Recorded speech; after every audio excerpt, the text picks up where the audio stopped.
하나님 말씀 봅니다. 구약성경 에스라서 7장 1절부터 10절까지 기록된 말씀.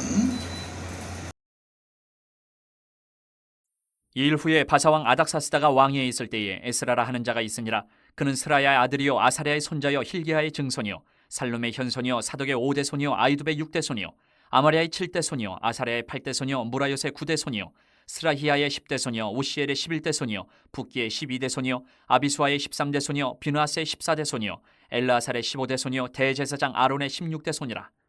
이 에스라가 바벨론에서 올라왔으니 그는 이스라엘의 하나님 여호와께서 주신 모세의 율법에 익숙한 학자로서 그의 하나님 여호와의 도우심을 입음으로 왕에게 구하는 것은 다 받는 자이더니 아닥사스다 왕 제7년에 이스라엘 자손과 제사장들과 레위 사람들과 노래하는 자들과 문지기들과 느디딤 사람들 중에 몇 사람이 예루살렘으로 올라올 때에 이 에스라가 올라왔으니 왕의 제7년 다섯째 달이라.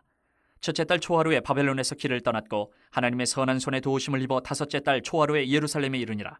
에스라가 여호와의 율법을 연구하여 준행하며 율례와 규례를 이스라엘에게 가르치기로 결심하였었더라. 할렐루야. 5월은 감사의 달이고 또 가정의 달입니다. 그러다 보니까 절기 설교가 끊이지를 않았습니다. 우리가 지난 4주간 연간 목회 프로그램을 따라서 에스라와 느헤미야서를 계속 공부해야 했는데 우리가 그 과정 멈추고 어린이 주일, 어버이 주일, 스승의 주일 그리고 성령 강림절까지 우리가 쭉 절기 설교를 진행해 왔어요. 그러나 이제 우리 교회는 이런 것 익숙하지요. 5월이 올해만 있는 것도 아니고 여러분 쭉 있어 왔던 거니까 매년 이런 것이구나 하고 여러분 지나가면 됩니다. 이제 다시 에스라 느헤미야 말씀으로 돌아왔습니다. 집중하고 공부합시다. 그러면 되는 겁니다. 여러분 우리는 한 달 전, 약 4주 전에 에스라서 6장 말씀까지 공부를 했습니다. 여러분 6장까지 내용이 혹시 기억이 나시나요? 여러분 우여곡절 끝에 성전이 완공이 됐습니다. 참 대단하지요? 여러분 한 번도 가보지 않은 고향 땅, 말로만 조상들에게 들었던 그 고향 땅을 향하여서 마치 출애굽하는 것처럼, 아니 그 옛날 조상 아브라함이 그랬던 것처럼 본토 친척 아비의 집을 떠나는 그 순례 여정처럼 여러분 말로만 들었던 고향 땅을 향해서 적과 꿀이 흐르는 가나안 땅을 향하여서 그들이 다시 돌아갔다는 겁니다. 예루살렘 땅을 향해서 돌아갔다는 겁니다. 그리고 가서 여러분 성전을 지었습니다. 성전을 짓는 일이 수월할 줄 알았는데 온갖 방해가 있었고, 그런데 그 방해를 뚫고 또 뚫어서 여러분 성전을 완공했습니다.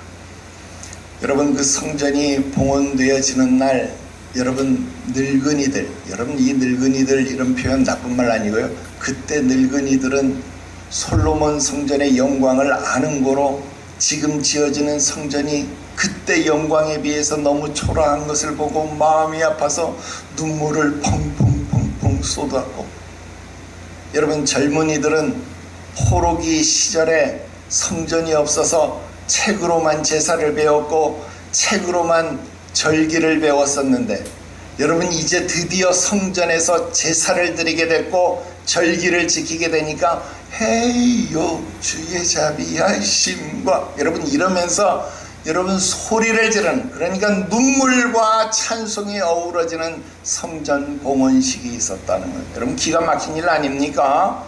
여러분 그런 성전 봉헌식, 그리고 정말로 기가 막힌 유월절이 있었다.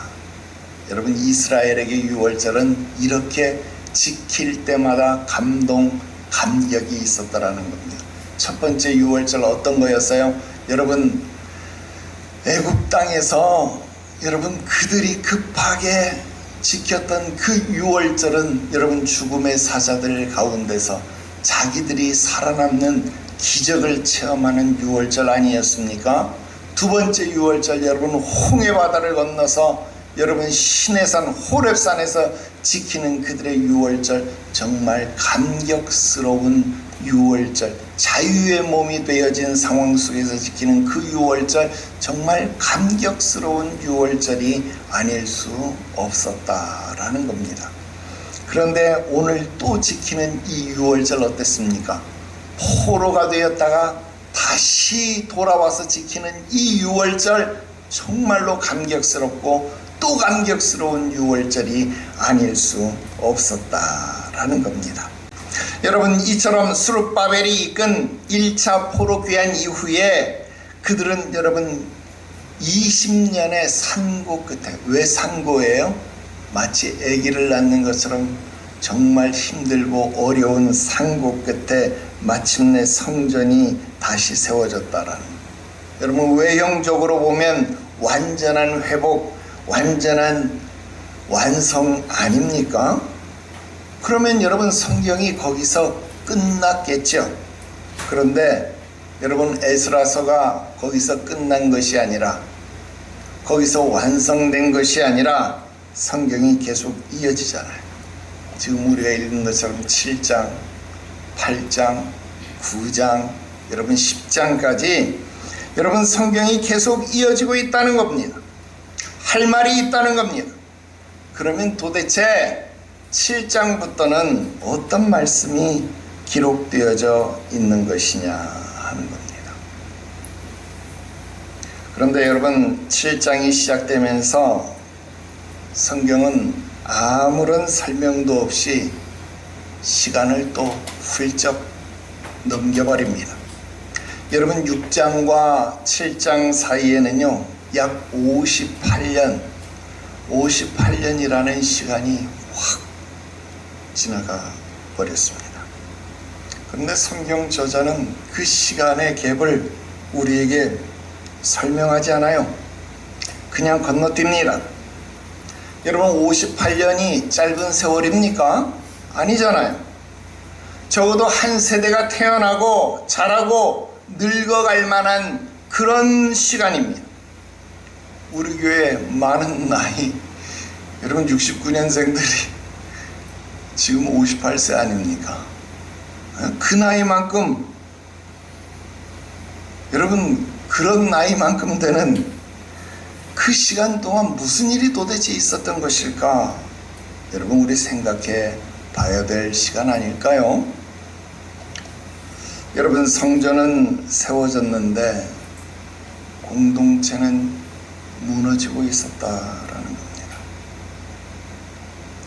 여러분 포로 현장에서 돌아왔던 백성들이, 성전이 완성되고 유월절을 지켰던 그 백성들이, 기쁨 속에서 울고 웃었던 그 백성들이 이 땅 위에서 행복하게 잘 살았던 것이 아니라, 여러분 이 땅에 와서 그 백성들이 자기의 정체성을 지키지 못하고 가나안 족속, 이방역인들 서로 통혼하기 시작했습니다. 제사장들도 예외가 아니었습니다. 포로 현지 속에서 생활하던 그 문화에 동화된 그 버릇들이 다시 나오기 시작했습니다. 정체성을 잃어가기 시작했습니다.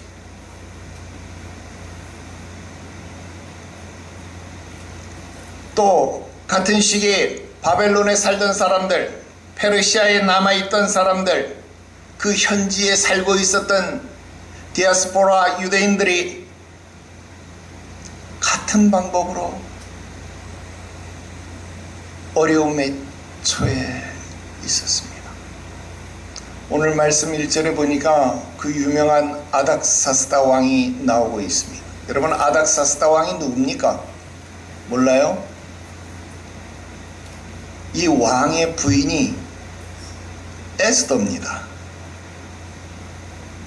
그러면 여러분 무슨 일이 있었겠어요? 여러분 이 58년이라는 세월 동안 그 땅에서는 그 유명한 하만의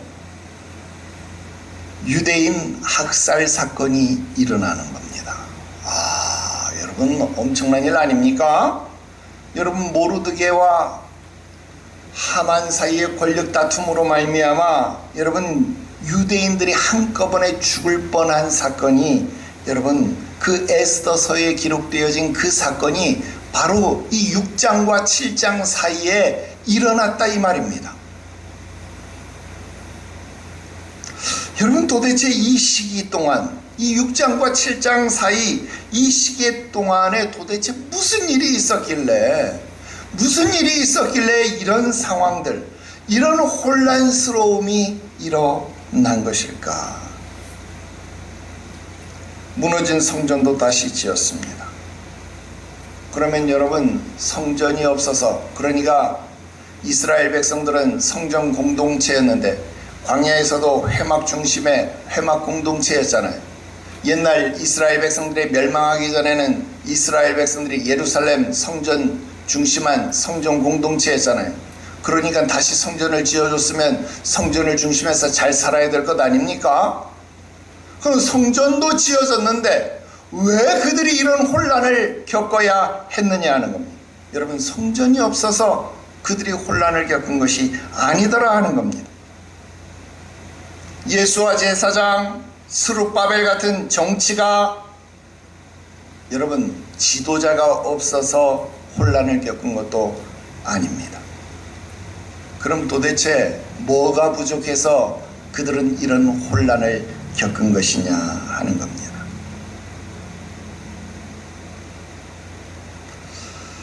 그렇습니다. 그들은요 말씀을 알고 말씀대로 살고 말씀을 가르쳐 줄 수 있는 사람이 없었습니다. 건물은 세워졌는데 말씀을 가르쳐 줄 수 있는 교사가 없었더라 하는 겁니다. 그런데 여러분 이것이 남의 모습, 남의 말 같지 않습니다. 오늘날 한국교회의 모습이 크게 다르지 않다 그렇게 느껴집니다. 건물도 있고 예배도 있습니다. 말씀을 잘 가르치는 목사님들도 있는 것 같습니다. 그런데 오늘 우리의 시대는 부흥의 시대가 지났습니다. 교회는 세상으로부터 신뢰를 잃어버렸습니다. 성도들이 주일마다 교회에 나오는데 월요일부터는 다시 세상에 나가서 소금이 되지 못합니다. 빛이 되지 못합니다. 말씀은 들었는데 말씀은 배우는 것 같은데 그렇게 살질 못하는 겁니다. 58년 전 그 공동체가 성전에서 절기를 지키고 성전에서 유월절을 지키고 제사를 드리기는 드렸는데 세상에 나가서 가나안 족속, 이방 족속들과 통혼하고 그들과 거래하고 그들과 똑같은 삶을 살았던 것과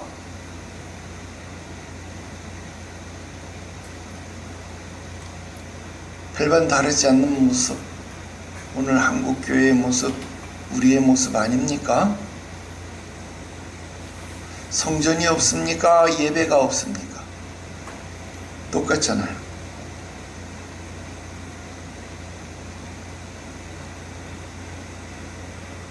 바로 그 58년의 그 공백 속에서 하나님이 한 사람을 보냈습니다. 에스라입니다.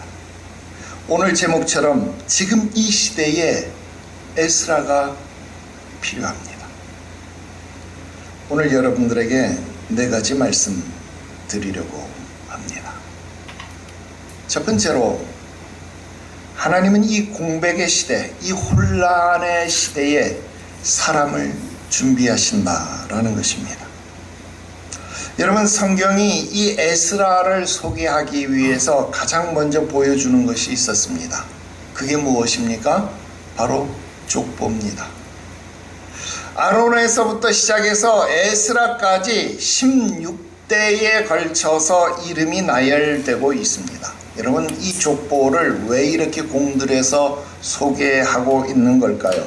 여러분 그동안 우리가 배운 사람 소개법에 의하면 누구의 아들, 누구의 손자, 누구의 현손, 누구의 증손, 여러분 4대까지만 소개해도 굉장히 중요한 사람이라 그랬잖아요. 그런데 그것을 16대 손까지 밝혔다 그러면 이 사람은 어떤 사람인 거예요? 중요도를 따질 수 없을 만큼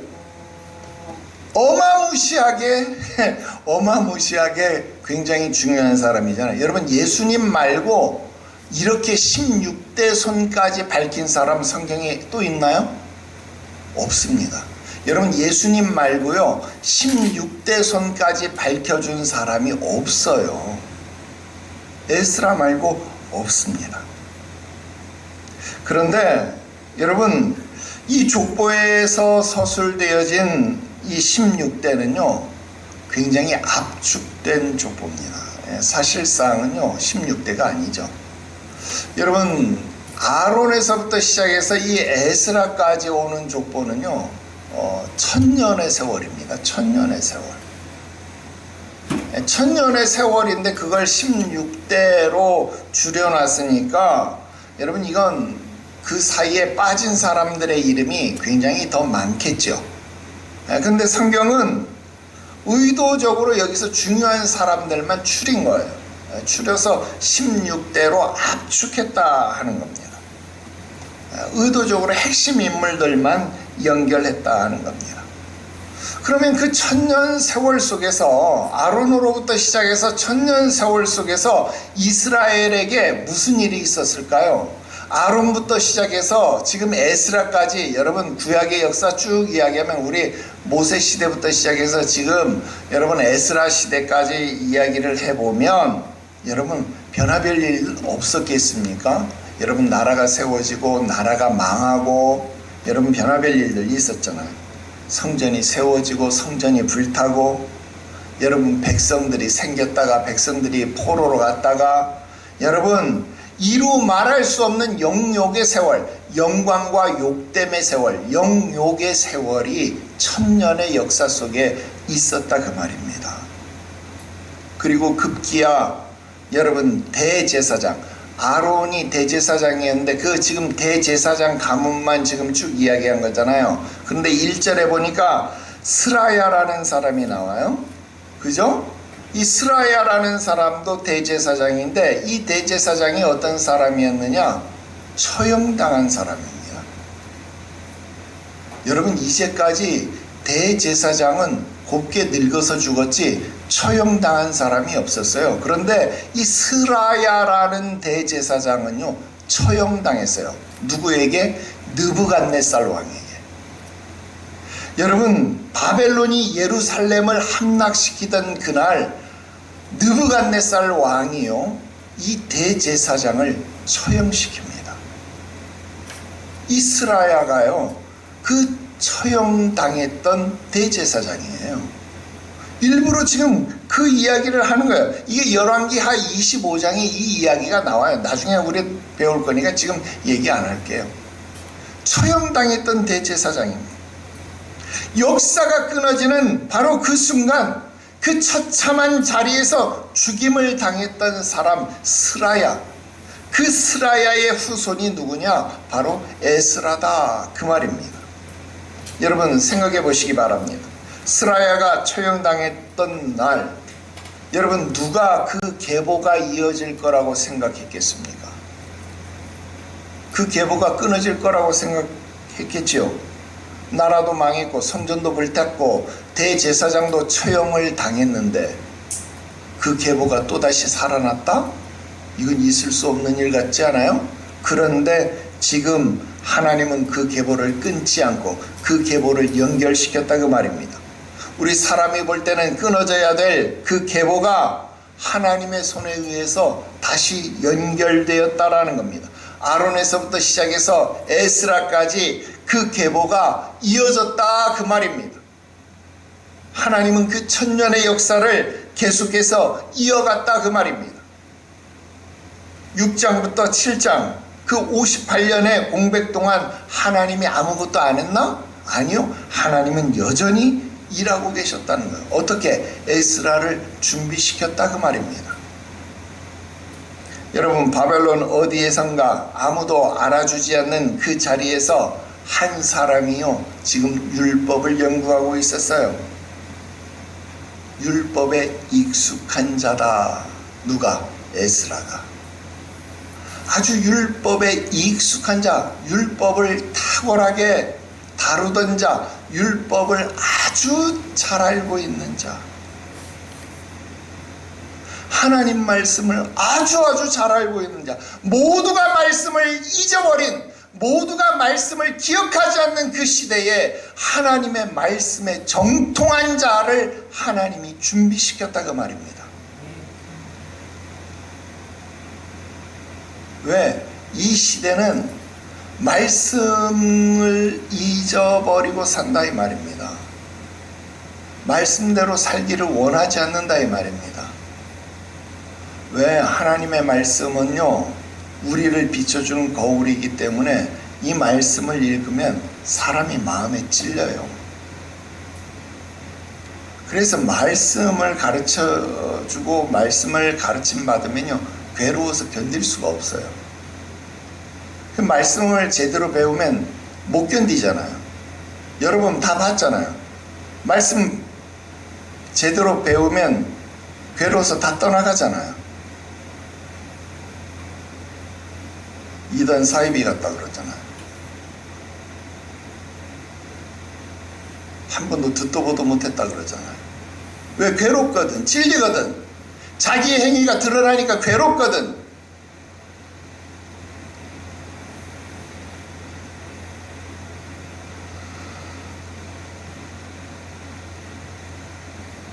그런데 하나님의 말씀에 정통한 자, 하나님의 말씀을 잘 익숙한 자, 배운 자, 그 사람이 준비되어졌더라 그 말입니다.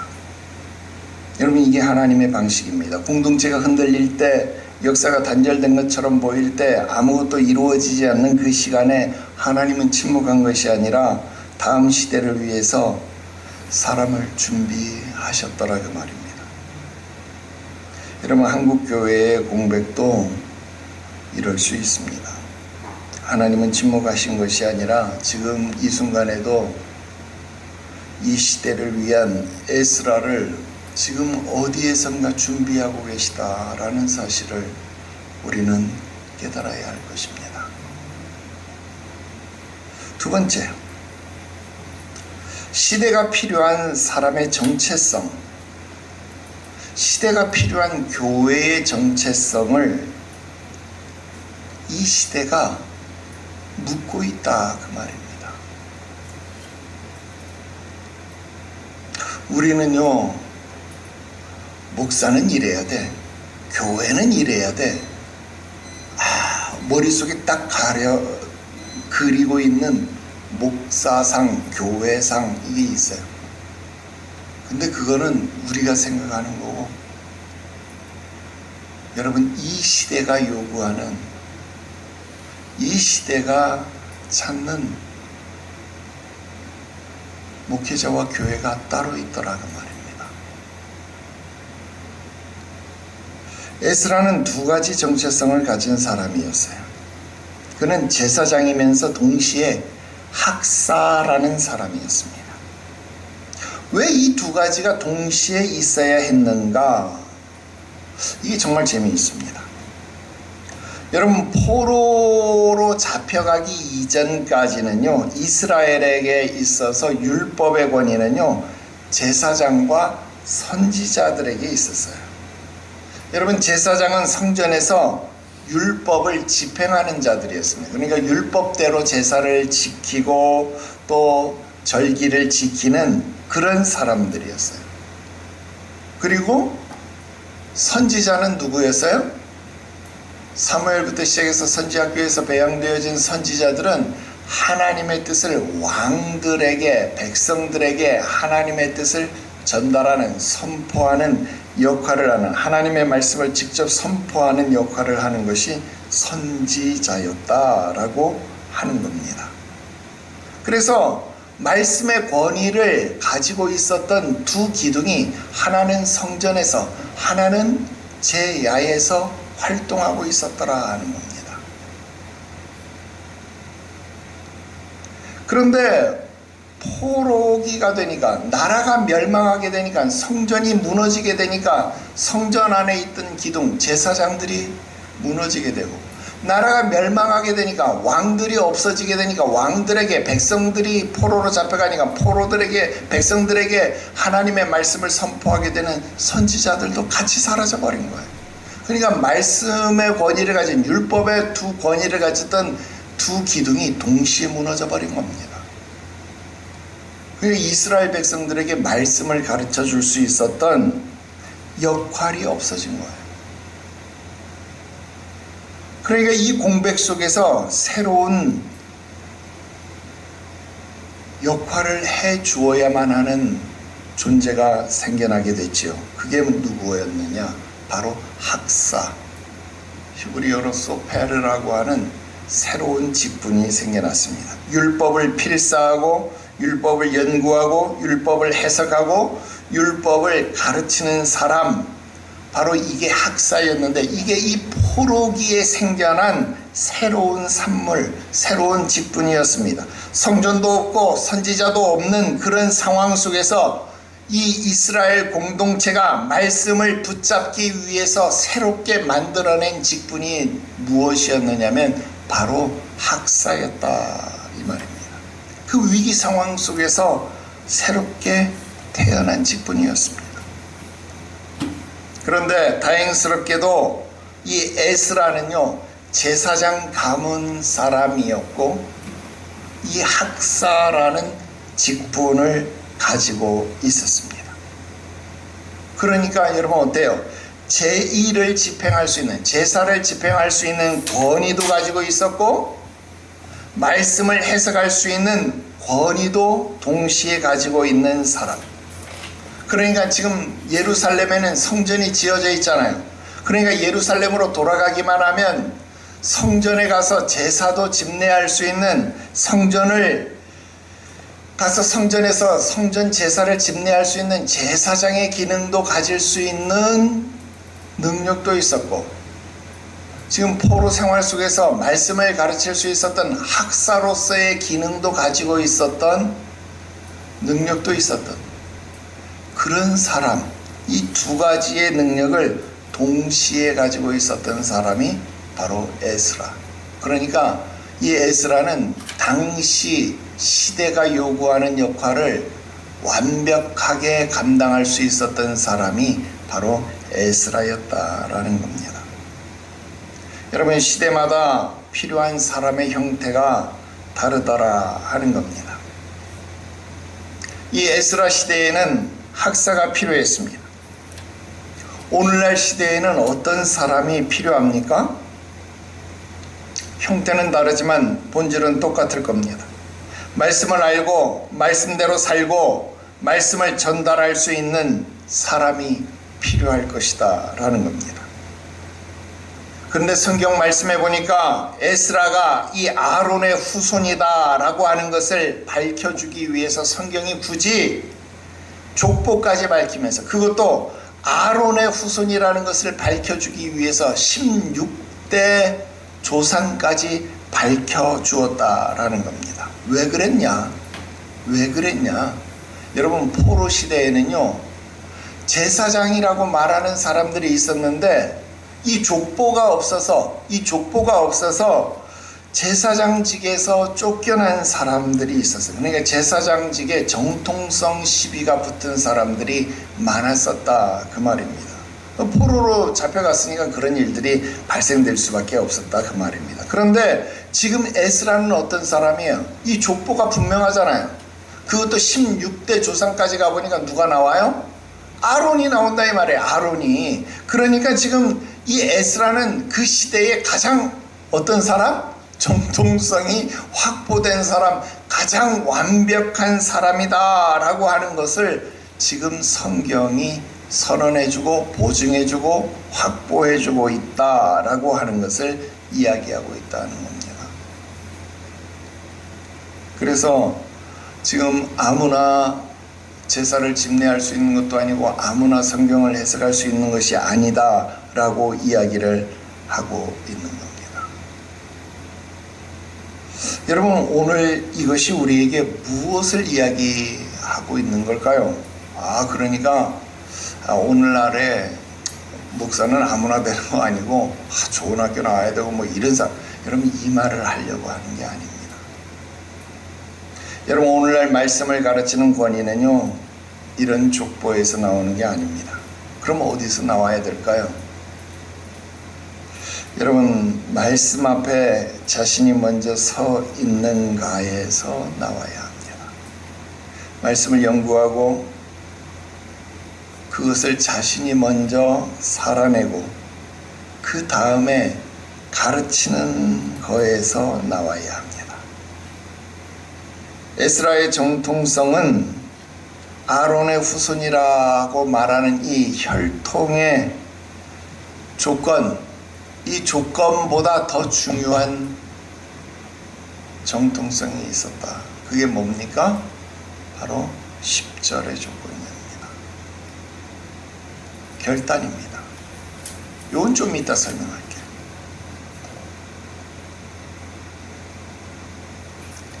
세 번째 말씀 드립니다. 하나님의 손이 함께하는 사람이 있다는 겁니다. 6절에 이런 표현이 나옵니다. 그의 하나님 여호와의 도우심을 입었다. 그의 하나님 여호와의 도우심을 입음으로, 여러분 이 말씀을 히브리어 원어 그대로 다시 번역을 하면요, 그의 하나님 여호와의 손이 그의 위에 있으므로 이렇게 번역을 해야 합니다. 이렇게 번역하면 더 좋은데 이걸 왜 이렇게 번역했는지 몰라요. 왜냐하면 이 똑같은 히브리어 원어가요, 뒤에 계속 나오거든요. 6절에도 나오고 9절에도 나오고 28절도 나오고 8장 18절 22절 31절 계속 나오거든요. 근데 9절에는 또 이렇게 번역했어요. 여호와의 손이 이렇게 번역해 놨어요. 28절에도 여호와의 손 이렇게 번역해 놨어요. 근데 왜 이 6절에만 여호와의 도우심 이렇게 번역을 해 놨는지 모르겠어요.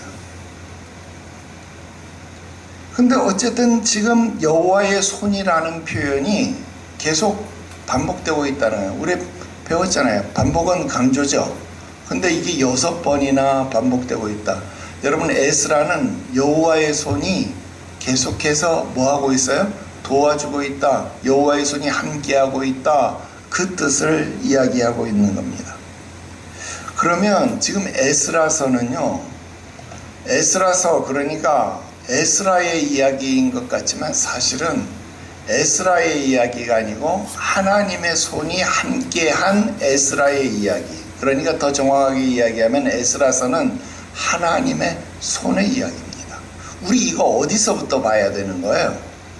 에스라서 1장 1절부터 봐야 되죠. 에스라서 1장 1절에 보면 하나님이 고레스 왕에게 칙령을 내려서 이스라엘 백성들을 돌아가라 그랬잖아요. 우리 이거 번역할 때 어떻게 번역했어요? 하나님의 고레스 왕의 마음을 만지셨다 그랬잖아요. 여러분, 고레스 왕의 마음을 만지셨다, 만지신다라는 말은 손이라는 말이 안 들어갔지만 만지다라는 말은 손이라는 뜻을 포함해요, 안 포함해요?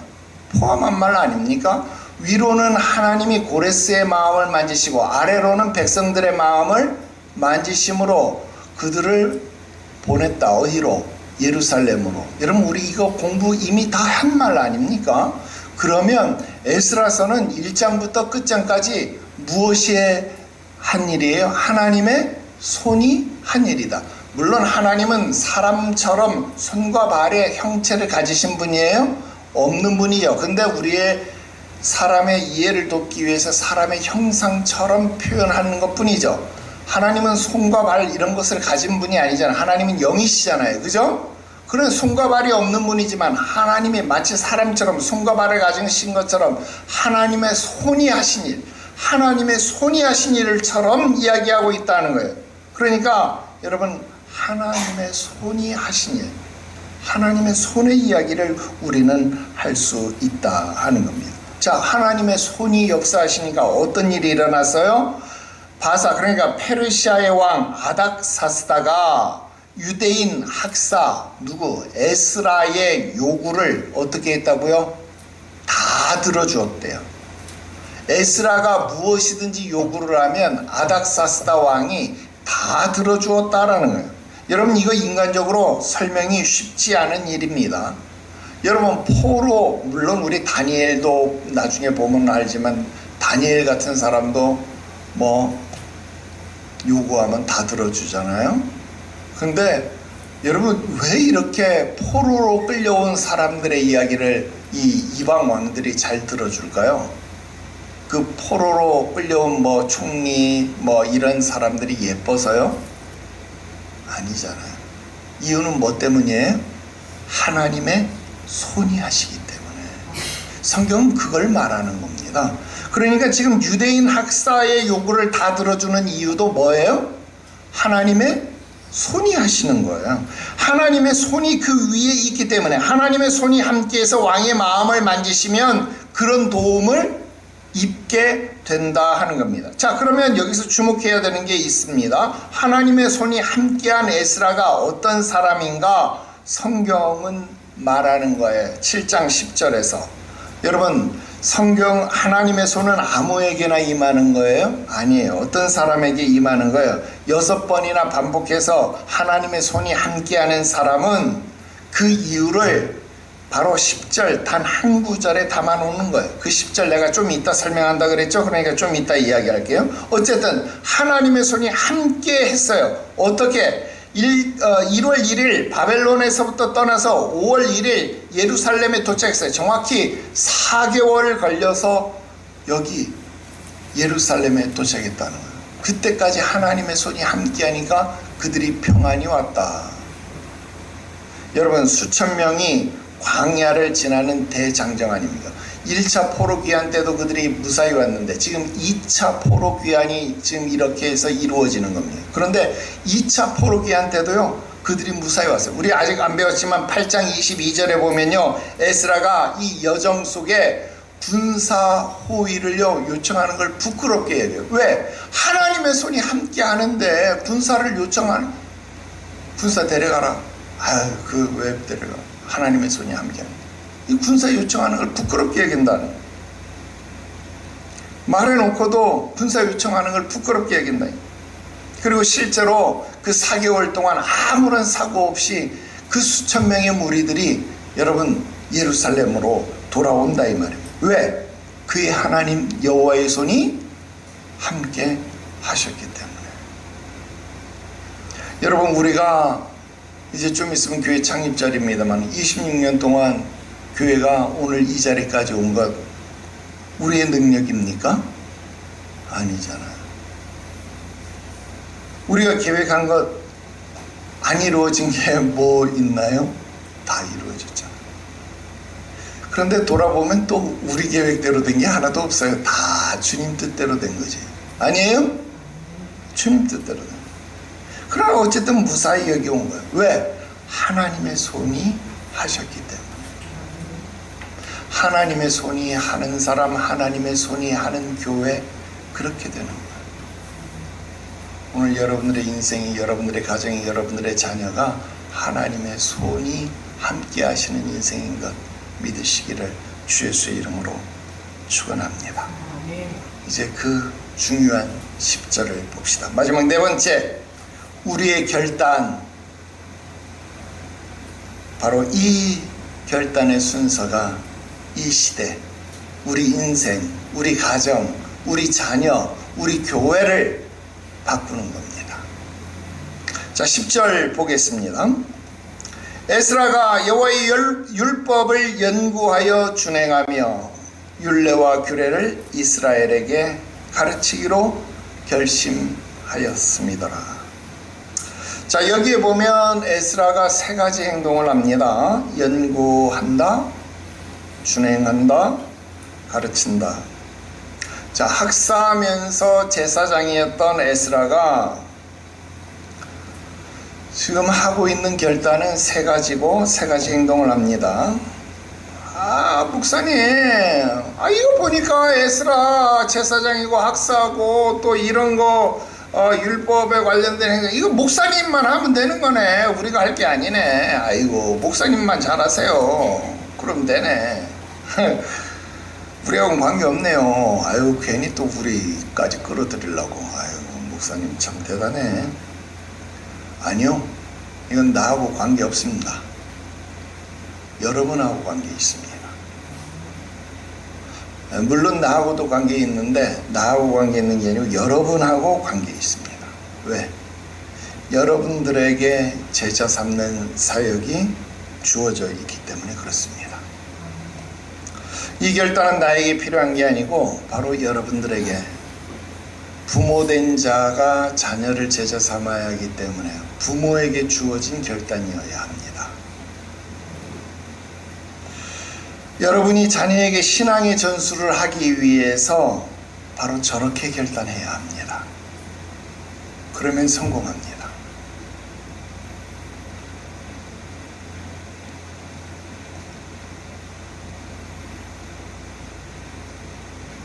여러분들의 신앙생활이 성공하기 위해서는 꼭 이렇게 해야 성공합니다. 제가 그 증거들을 이제부터 보여드릴게요. 자, 오늘 이 세 가지 동사는요, 히브리어에 기록되어진 이 세 가지 동사는요, 꼭 이 순서대로 해야 됩니다. 첫 번째는요, 연구하다라는 이 동사는요, 리드로시라는 말인데요, 이건 깊이 파고든다라는 말입니다. 율법을, 하나님의 말씀을 여러분 피상적으로 아는 것이 아닙니다. 깊이 파고들어야 합니다. 탐구하고 캐고 그 깊은 곳까지 내려가는 겁니다. 어떻게 해요? 지금 여러분들이 하는 것처럼 하면 됩니다. 여러분들 지금 잘하고 있습니다. 잘 배우고 있습니다. 여러분 교리 공부, 성경 공부 지금처럼만 하면 됩니다. 지금처럼만 하면 여러분들 학사 에스라가 됩니다. 여러분 지금 다시 우리 왜 기도하는가 시작했잖아요. 이거 왜 기도하는가 어려워요, 쉬워요? 어려워요, 쉬워요? 아니 대답을 또 안 해? 꿀 먹었어요? 어려워요, 쉬워요? 어려워요, 쉬워요?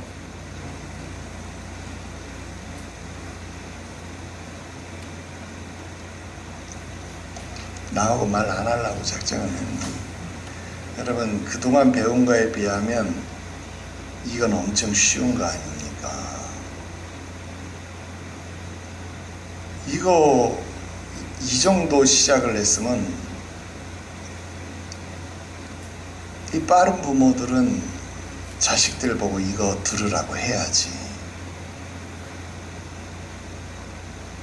이제 시작한 지 이제 세 번째 질문했으니까 이거 빨리 들으라고 시작해야지. 그래서 자식이 기도를 배워야지.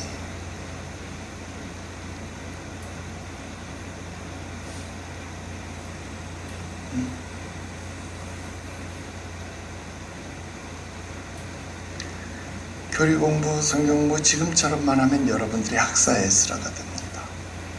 그다음 두 번째, 행하는 겁니다. 라소트라는 말입니다. 이 라소트라고 하는 말은요, 자기가 연구한 것을, 자기가 탐구한 것, 깊이 파고든 것을 자신의 삶에서 먼저 살아보는 거예요.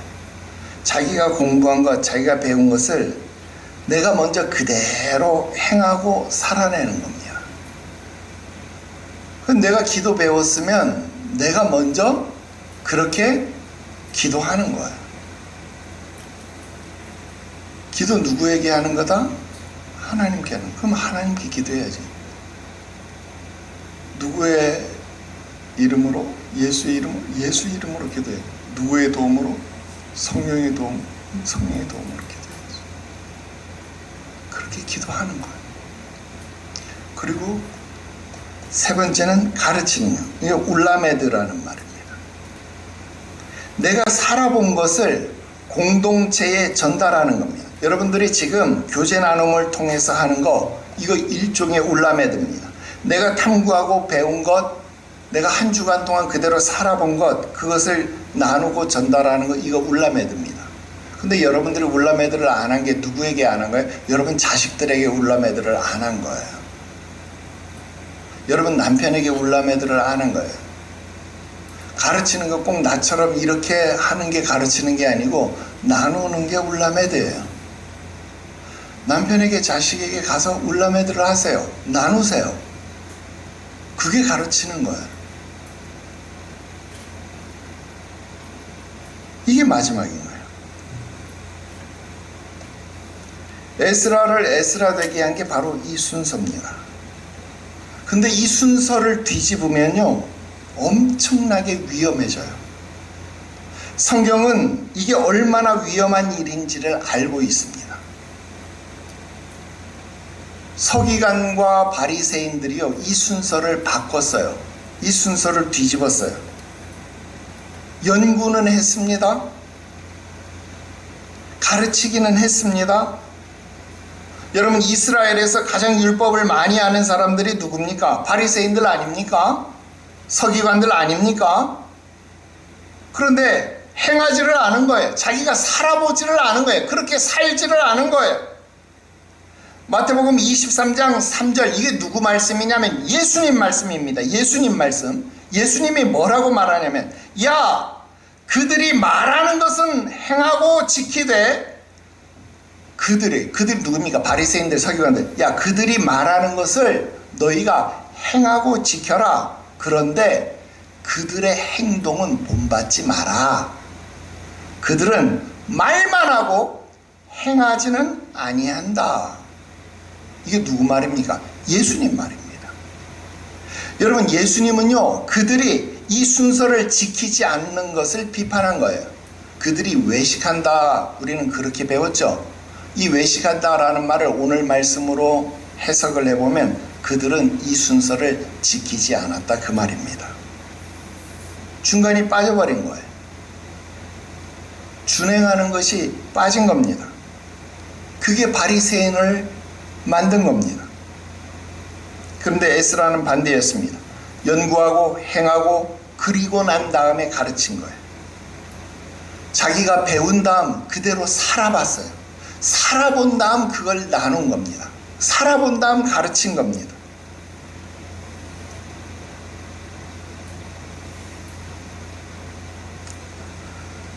부모가 자녀에게, 교사가 학생에게, 선배가 후배에게 행하지 아니하고 가르치는 것, 그것은 에스라의 방식이 아닙니다. 왜 부모가 자식 보고 공부해라 하는지 압니까?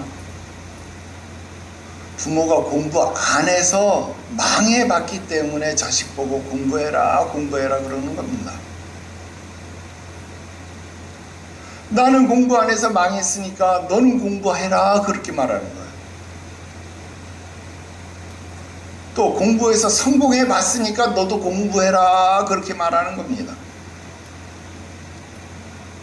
경험에서 나오는 가르침이에요.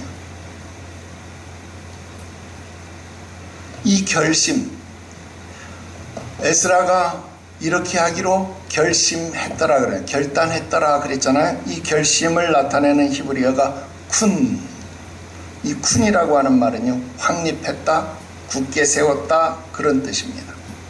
이건요, 순간적 감정으로 결단했다라는 말이 아닙니다. 여러분, 우리가 은혜 받아서 어느 날 마음이 막 뜨거워져서 결단하잖아요. 근데 왜 그 결단이 안 지켜지느냐? 어느 날 은혜 받아서 하니까 안 지켜지는 거예요. 은혜 받아서 하지 말아요. 야, 목사님 이상하네. 은혜 받아서 해야지. 예, 은혜 받아서 마음 뜨거워질 때 하니까 안 되더라, 이 말이에요. 여러분, 에스라는요, 어느 날 갑자기 한 게 아니라 바벨론에서 아무도 알아주지 않는 자리에서 맨날 율법을 연구하고 그것을 행동하며 그대로 살았더라, 이 말이에요. 그게 하루하루 살면서 쌓여서 그게 삶의 내공이 되었더라, 이 말이에요. 그러니까 그게 삶이 방향이 되고 방향이 결과가 되었더라 하는 겁니다. 이제 말씀 마치려고 합니다. 58년 공백이 있었습니다. 성전은 세워졌는데 공동체가 무너졌습니다.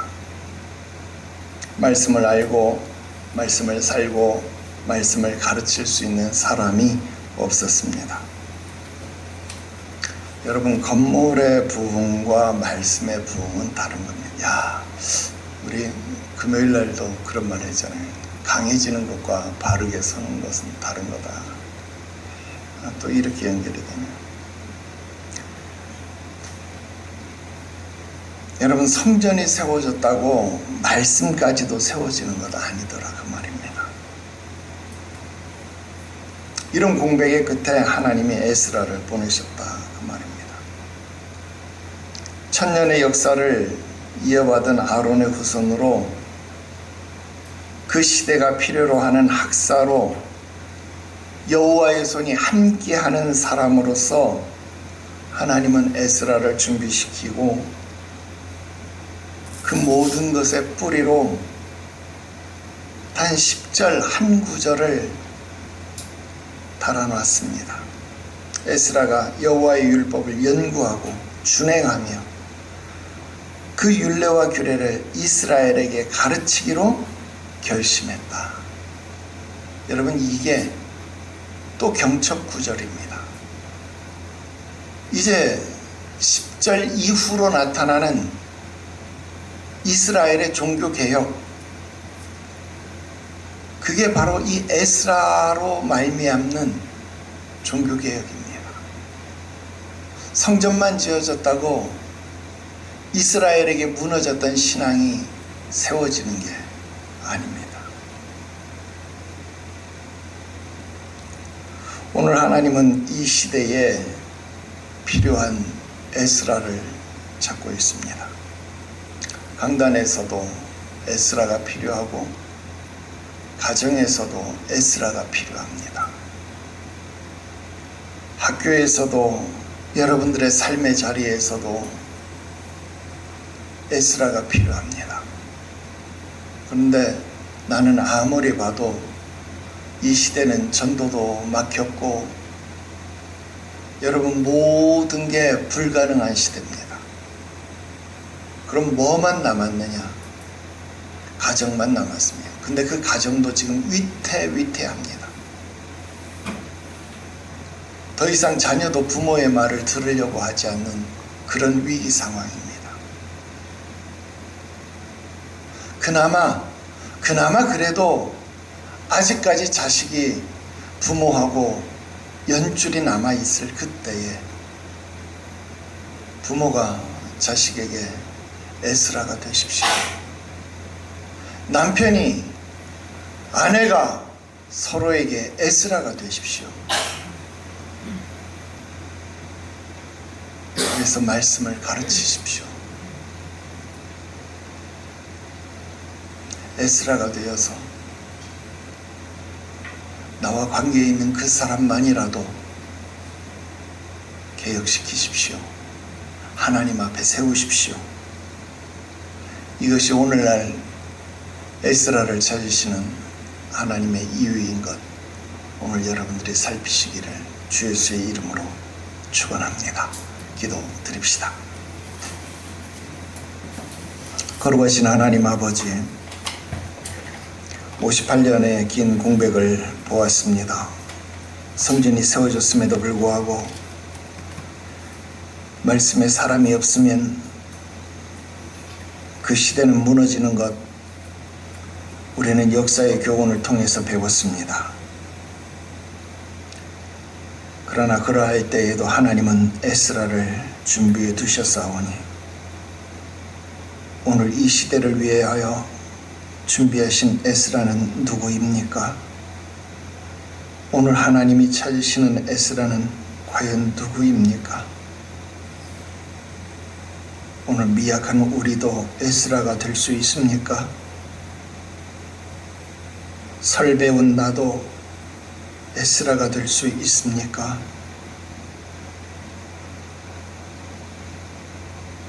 주님, 미력 하나마 우리를 쓰시고자 하신다라면 우리가 여기 있사오니 우리를 사용해 주시옵소서. 신명기서 말씀에 기록하시기를 내가 앉았을 때에든지 누웠을 때에든지 들어올 때에든지 나갈 때에든지 너는 이것을 부지런히 내 자녀에게 가르치라 말씀하셨사오니 내가 밖에 나가 다른 사람에게 못 가르칠지라도 내 자녀에게 가르치기를 원하오니 주여 제단숯불을 내 입술에 대어 주시옵소서. 내 자식에게라도 주의 말씀을 전할 수 있게 하시옵시고 부지런히 이 교훈을 따르게 하시옵소서. 내 자녀에게 부끄럽지 않은 에스라가 될 수 있도록 나로 말씀대로 살아갈 수 있는 은혜를 주시옵소서. 내 남편에게 내 아내에게 부끄럽지 않은 신앙의 교훈을 전달할 수 있도록 내 삶의 제단숯불을 대어 주시옵소서. 오늘 주께서 쓰시기에 합당한 이 시대에 에스라 되게 하시기를 구하옵고 거룩하신 예수님의 이름으로 기도드리옵나이다. 아멘.